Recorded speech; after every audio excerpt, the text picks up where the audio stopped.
नमस्कार, मैं हूं दीपक भारद्वाज और आप देख रहे हैं नाद न्यूज़ ऐप का इवनिंग बुलेटिन।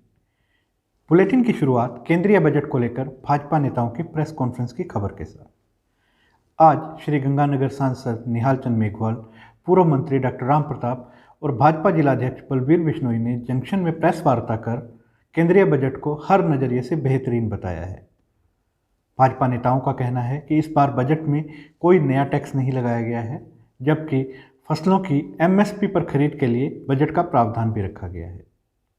प्रेस कॉन्फ्रेंस के दौरान सांसद निहाल चंद ने हनुमानगढ़ में रेलवे वॉशिंग लाइन के निर्माण, किसान आंदोलन व अन्य मुद्दों पर भी अपनी बात रखी। बजट में हमारा देश का इंफ्रास्ट्रक्चर किस तरीके से मजबूत हो, उसके लिए जो बजट रखा गया था, उस बजट पर चर्चा करने के लिए मैं आपके बीच में आया हूँ।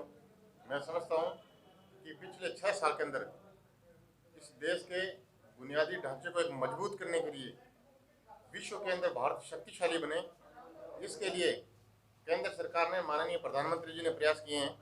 आज इस बजट को देखते हुए हमारे सारे स्तंभ, चाहे वो सड़क हो, चाहे वो रेल हो, चाहे वो शिक्षा हो, चाहे वो चिकित्सा हो, चाहे वो पानी हो, केंद्र सरकार ने गहन विचार करके सबको और गांव के अंतिम छोर पे बैठे हुए व्यक्ति तक केंद्र सरकार की योजनाओं का लाभ कैसे मिले, इसके लिए हम लोगों ने चर्चा की है। बसंत पंचमी के उपलक्ष्य में जय हनुमान मंदिर सेवा समिति की ओर से आयोजित किए जा रहे मां सरस्वती पूजा महोत्सव का शुभारंभ आज कलश यात्रा के साथ हुआ। कलश यात्रा में काफ़ी संख्या में महिलाओं ने शिरकत की। सिर पर कलश थामे महिलाएं मंदिर से रवाना होकर मुख्य मार्ग से होते हुए शिव कुटिया पहुंची। शिव कुटिया से जल भरकर कलश यात्रा वापस कार्यक्रम स्थल पर पहुंची। इस कार्यक्रम के तहत सरस्वती पूजनोत्सव 16 फरवरी को मनाया जाएगा। और यहाँ बहुत दिनों से मूर्तियों का काम करता हूँ, जो बड़े बड़े मूर्ति भी बनाते हैं। अभी ये सरस्वती पूजा के उपलक्ष्य में बना रहे हैं, तो पीछे 2-1 महीना से लगे हुए हैं। अभी ये रंग रूंग का ये सारा ड्रेस का कार्य पूर्ण हो चुका है। कल की पूजा है इनकी। आज सारे ये कई जगह से आए हुए हैं, जैसे सूरतगढ़, अनूपगढ़, गंगानगर, नौर, जंक्शन, ये टाउन, ये सब सारे मिला के जो है से बनाए हुए हैं सर। किस तरह की युवाओं को लैंगिक समानता का संदेश देने के लिए आज रोटरेक्ट क्लब की ओर से एसकेडी यूनिवर्सिटी में विशेष कार्यक्रम आयोजित किया गया। कार्यक्रम के आयोजन में यूथ अगेंस्ट रेप संस्था का भी सहयोग रहा। युवाओं को लैंगिक समानता और यौन शिक्षा के बारे में जानकारी देने के लिए इस कार्यक्रम का आयोजन हुआ। कार्यक्रम में एडिशनल एसपी जस्साराम बोस ने भी शिरकत की। उन्होंने कहा कि माता पिता अपने बच्चों की पढ़ाई के साथ साथ उनकी संगत का भी ध्यान रखें, ताकि यौन अपराधों पर अंकुश लगाया जा सके। तो रोटरेक्ट क्लब ने एसकेडी यूनिवर्सिटी के साथ कॉम्बो में यहाँ पे हमने अवेयरनेस कैंप लगाया, जिसमें सभी स्टूडेंट्स को इसके बारे में बताया, जो कि सेक्स एजुकेशन के बारे में यहाँ जिक्र नहीं होता, बात करना भी उचित नहीं समझते, उसके लिए सबको अवेयर किया जा रहा है। बड़ा सबका lot of thanks for SKD university. और हमारे जो विशिष्ट अतिथि एडिशनल एसपी जस्साराम बोस थी, वो यहाँ पधारे। Thank you. कोरोना से बचाव के लिए वैक्सीनेशन का दूसरा चरण आज शुरू हुआ। सीएमएचओ डॉक्टर नवनीत शर्मा ने बताया कि जिले में अब तक 10,820 लोगों को वैक्सीनेशन हो चुका है। इसके लिए 2-2 सेशन चलाए जा रहे हैं। वैक्सीनेशन के लिए जिले में कुल 7 सेंटर बनाए गए हैं। जंक्शन रेलवे स्टेशन पर सेकंड टिकट विंडो के लिए जारी काम का निरीक्षण आज सांसद निहाल चंद ने किया। उन्होंने निर्माण की गुणवत्ता पर नाराजगी जताई। इस मौके पर गांधीनगर क्षेत्र के लोगों ने सांसद निहाल चंद से सेकंड टिकट विंडो के लिए रास्ता दिलाने की मांग की। इस पर सांसद ने जल्द ही रास्ता दिलवाने का आश्वासन दिया। उन्होंने निर्माण कार्य की जांच करवाने की भी बात कही। अभी मैंने मौका देखा है, यहाँ पे विंडो 2 पे एक रास्ते का मैटर चल रहा है, और यहाँ पे रेलवे में जो ईंटें लगी है, वो ईंटें घटिया सत्र की है, और मैं चाहूँगा कि इन ईंटों की भी जांच हो। और इनकी विंडो 2 के पास में एक रास्ता बंद है, इसको खोलने के लिए मेरे पहले भी रेलवे के अधिकारियों से बात हुई है, और इसको मैंने खुद आंखों से देखा है, इसलिए मैं दोबारा बात करके इस विंडो को खुलवाऊँगा। जितना भी यहाँ पे काम हुआ है, यह काम हम एसईडी से चेक करवाएंगे, रेलवे विभाग के उच्च अधिकारियों से चेक करवाएंगे, और इसमें कोई भी दोषी पाया गया तो उसके खिलाफ कार्रवाई होगी। इसलिए मैं खुद देखने के लिए आया हूँ। महिला अधिकार फाउंडेशन ट्रस्ट की ओर से सोमवार को जंक्शन के सेक्टर 12 स्थित चिल्ड्रन स्कूल में सूचना का अधिकार विषय पर भाषण व सामान्य ज्ञान प्रतियोगिता का आयोजन किया गया। कार्यक्रम के मुख्य अतिथि ट्रस्ट के राष्ट्रीय अध्यक्ष लक्ष्मी नारायण स्वामी थे।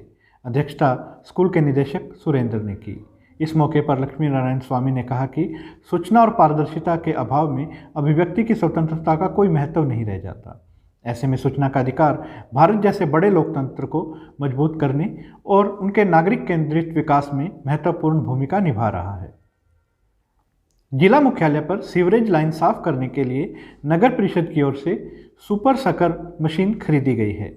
इसकी लागत करीब 77 लाख रुपए है।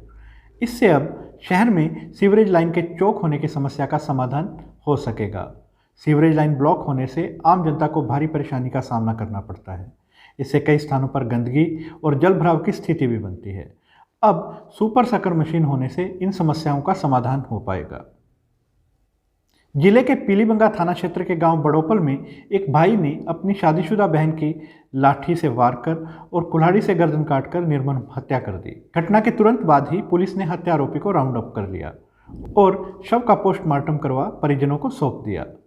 इस संबंध में मृतका के पिता मंगा सिंह ने रिपोर्ट दर्ज करवाई है।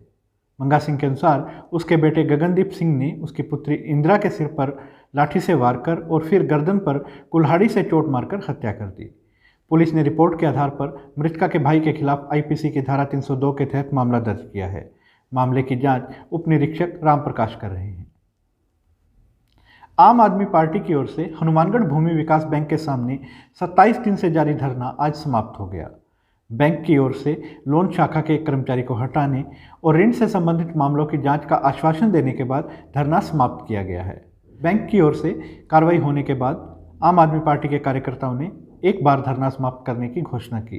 हालांकि प्रभावी कार्रवाई नहीं होने पर आंदोलन दोबारा शुरू करने की बात कही गई है।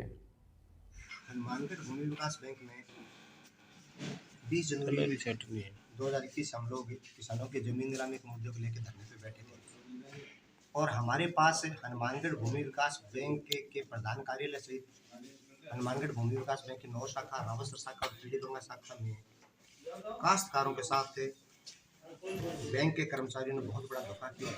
काश्तकारों से पैसा लेकर के वो पैसा अपने जेब में डाल लिया, बैंक के खाते में जमा नहीं करवाया और बैंक के खाते में जमा नहीं होने के कारण से उन काश्तकारों की जमीन की नीलामी की जा रही है। तो यह थी हनुमानगढ़ की कुछ प्रमुख खबरें। इसके साथ ही हम इस बुलेटिन को देते हैं विराम। क्षेत्र की अन्य प्रमुख खबरें आप नाद न्यूज़ ऐप पर देख सकते हैं। आप जो खबरें अगले दिन सुबह अखबार में पढ़ते हैं वही खबरें आप देर शाम तक ही नाद न्यूज़ ऐप में पढ़ सकते हैं। तो अपने मोबाइल में नाद न्यूज़ ऐप इंस्टॉल कीजिए। यह ऐप गूगल प्ले स्टोर पर निःशुल्क उपलब्ध है। अगर आपको हमारा यह बुलेटिन पसंद आ रहा है तो हमारे यूट्यूब चैनल को सब्सक्राइब कीजिए और हमारे फेसबुक पेज को लाइक कीजिए और हर पल जुड़े रहें नाद न्यूज़ ऐप के साथ।